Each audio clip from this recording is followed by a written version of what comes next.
Hello, my dear students. I welcome you all in this social science lecture. कैसे हो? घर पे बैठे बैठे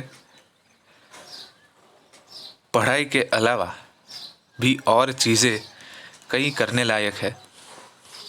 बाहर निकलने की मनाही है, लेकिन हम घर में बैठे बैठे भी कई सारी अच्छी चीज़ें कर सकते हैं। मैं जब जब मेरे कुछ स्टूडेंट्स हैं उनको देखता हूँ, उनकी एक्टिविटी को, तो बहुत अच्छा लगता है। काफ़ी प्रोडक्टिव आउटपुट वो निकाल के लाते हैं। कोई स्केच बनाते हैं, कोई ड्राइंग करके कटिंग करके होम डेकोरेशन करते हैं, कोई अपने मदर फादर के लिए गिफ्ट बनाता है। Many students are doing very well. Extra curricular activities के अंदर भी बहुत अच्छा कर रहे हैं। इंडोर गेम्स है वो भी सारी अच्छी खेल रहे हैं। मास्टरी पाने के लिए और कुछ सोच के नया निकालने के लिए बहुत अच्छा वक्त है।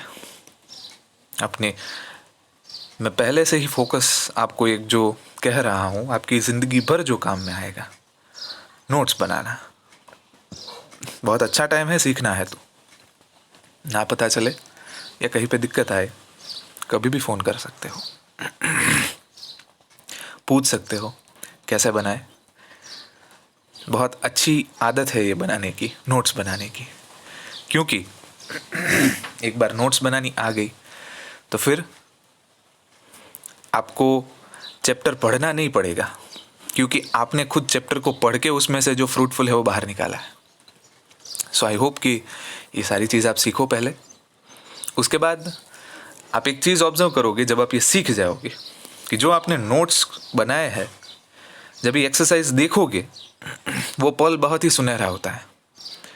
क्यों? क्योंकि एक्सरसाइज के जो क्वेश्चन है वो क्वेश्चन आपने ऑलरेडी नोट्स के फॉर्म में लिख लिए होते हैं, और आपको मालूम भी नहीं चलता कि मैंने इंपॉर्टेंट क्वेश्चन निकाला, उसे लिखा, और ये क्वेश्चन एक्सरसाइज के अंदर पूछा गया है।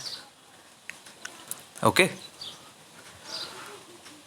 जब आप ये सीख जाओगे तब उसकी खुशी बताने लायक होगी। ठीक है, चलिए आइए तो शुरू करते हैं आज का lecture. Social science, chapter number 8, natural resources, कुदरती स्रोत।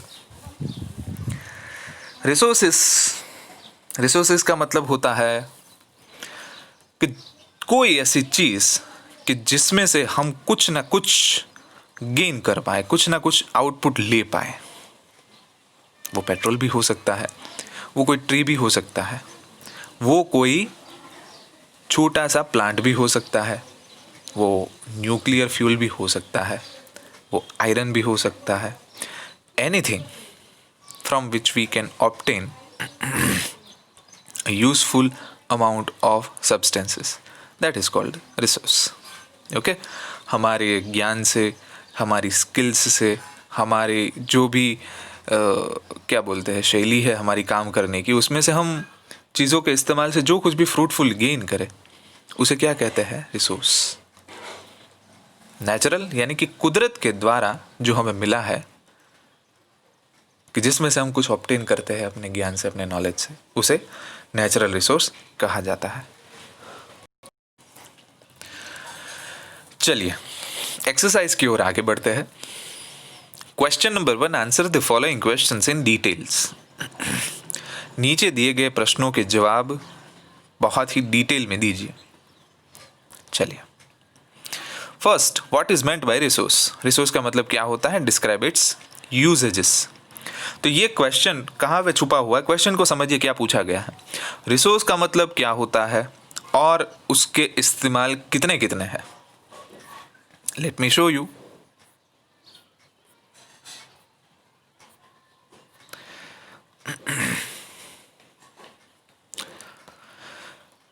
अभी रिसोर्स का पूछा जाए तो क्या पूरा पैराग्राफ लिखोगे आप? No, we will not. Okay, हम पूरा पैराग्राफ नहीं लिखेंगे। तो क्या लिखेंगे सर? आपके हिसाब से रिसोर्स किसे कहते हैं? चलिए आइए देखते हैं। मेरे हिसाब से तो ये डेफिनेशन काफी करेक्ट होगी। वेट,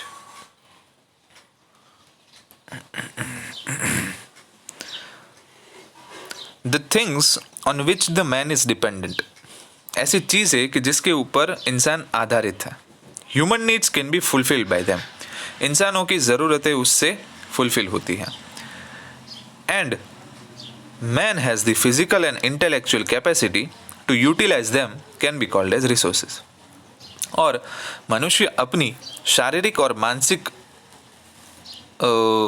कैपेसिटी यानी कि पोटेंशियल का इस्तेमाल करके जो भी चीज़ें बनाता है उसे क्या कहते हैं, उसे उसका उपयोग करता है, उसे क्या कहते हैं, resources. So for me this is a clear cut definition.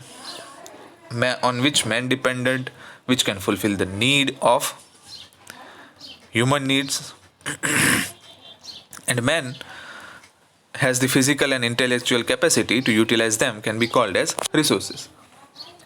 तो ये हो गई रिसोर्सेज की definition. Now describe it's uses. इसके इस्तेमाल कितने कितने हैं रिसोर्सेज के. रिसोर्स यानी कि कुछ भी चीज़ हम ऑब्टेन कर पाए कोई भी सब्सटेंस में से.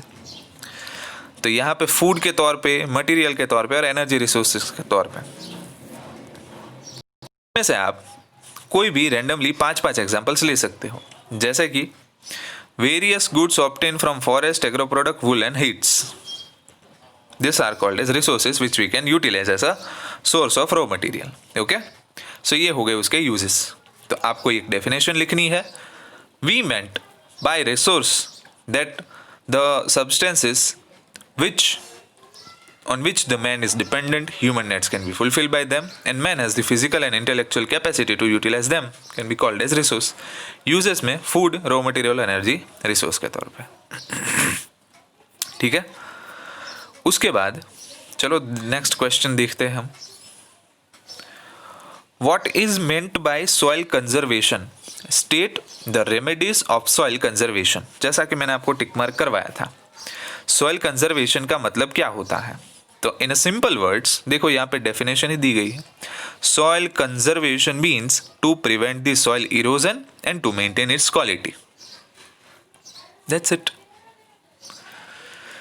सॉइल कंजर्वेशन का मतलब होता है सॉइल इरोजन होने से अटकाना और उसकी गुणवत्ता को मेंटेन करना, मतलब उसका निभाव करना. समझ में आया सभी को. सो this is the definition of soil conservation. उसके बाद क्या लिखा गया आपको दिया गया है क्वेश्चन में, state the remedies of soil conservation. Remedies of soil conservation, here it is 1, 2, 3, 4, 5 and 6 and 7. There are 7 type of remedies. Okay? चलिए. Answer the following questions as directed. आपको मालूम चलेगा कि क्वेश्चन को अटेम्प्ट कैसे करना है इससे. Answer the following questions as directed. Describe the process of soil formation and state on which basis these are classified. Process को डिफाइन कीजिए. सॉइल फॉर्मेशन कैसे होता है. सो चलिए आइए देखते हैं सॉइल फॉर्मेशन कैसे होता है. हमने पहले भी डिस्कस किया हुआ है.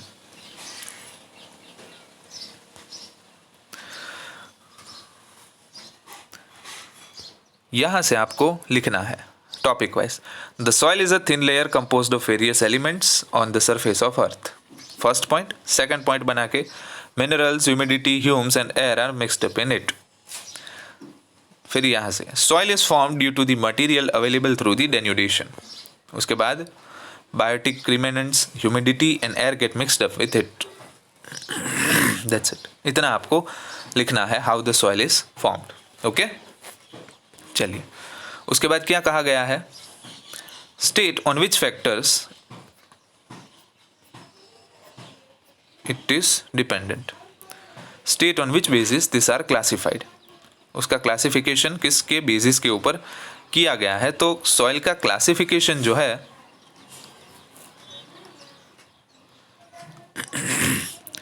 यहाँ पे उसका आंसर छिपा है. देखो, soils are classified on the basis of their colour, climate, parental rocks, structure and humus. Okay, so इतना ही आपको आंसर लिखना है. On this factors basis the soil is classified. Okay? चलिए, उसके बाद है right notes on alluvial soil. तो जैसा कि मैंने आपको पॉइंट वाइज लिखना सिखाया है वैसे ही आपको लिखना है अलूवियल सॉइल के बारे में। पहले अलूवियल सॉइल में क्या लिखेंगे, तो अलूवियल सॉइल कैसे फॉर्म होती है, ठीक है। सबसे पहले ये सेंटेंस आपको लिखना होता है। अगर आप स्पेसिफिक मुझे पूछे कि सर कैसे आंसर लिखे, तो यहाँ से आपको आंसर शुरू करना है। The formation of alluvial soil is due to the alluvial deposition by the rivers. So this is the first sentence that will strike the examiner's mind that the student is very clear in his or her हर थॉट्स। Okay, no फाका, no गप्पा, only facts. Okay, चलिए, उसके बाद आपको क्या लिखना है, कहाँ पे ये सॉइल पाई जाती है। This soil is found in northern plain from Brahmaputra Valley in the east up to Satluj in the west and in the delta regions of Mahanadi, Godavari, Krishna and Kaveri river. ये दूसरा sentence आ जाएगा। उसके बाद इसके अंदर कौन कौन से डिपोजिशन या तो कंपोनेंट्स होते हैं। There is a more proportion of potash, phosphoric acid and limestone in this soil and there is a less proportion of nitrogen and humus. ये लिख लिया।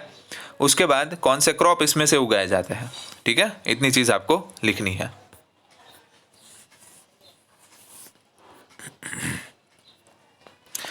This is a note about alluvial soil. वैसे ही write notes on black soil. Black soil में भी same इस manner में आपको अलग अलग कैसे वो फॉर्म होती है, क्या उसकी स्पेशलिटी है। जैसे कि ब्लैक सॉइल है तो उसे रेगुर सॉइल भी कहा जाता है और उसे कॉटन सॉइल भी कहा जाता है, because cotton crops are grown very much more in the black soil, that is why black soil is known as cotton soil.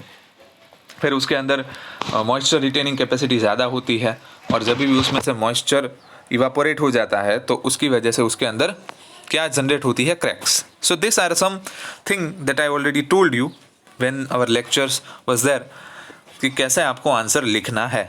Okay, question number 3, state the remedies to prevent soil erosion. तो ये मैंने आपको पहले ही tick mark करवा दी है कि soil erosion को prevent करने के कितने रेमेडीज हैं, उपाय कितने हैं।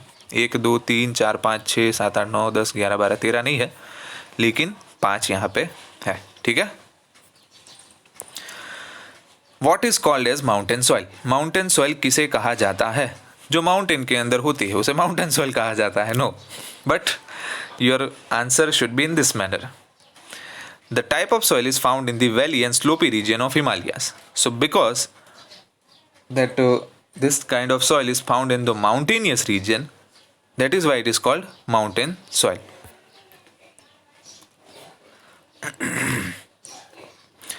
Write short note about the desert soil.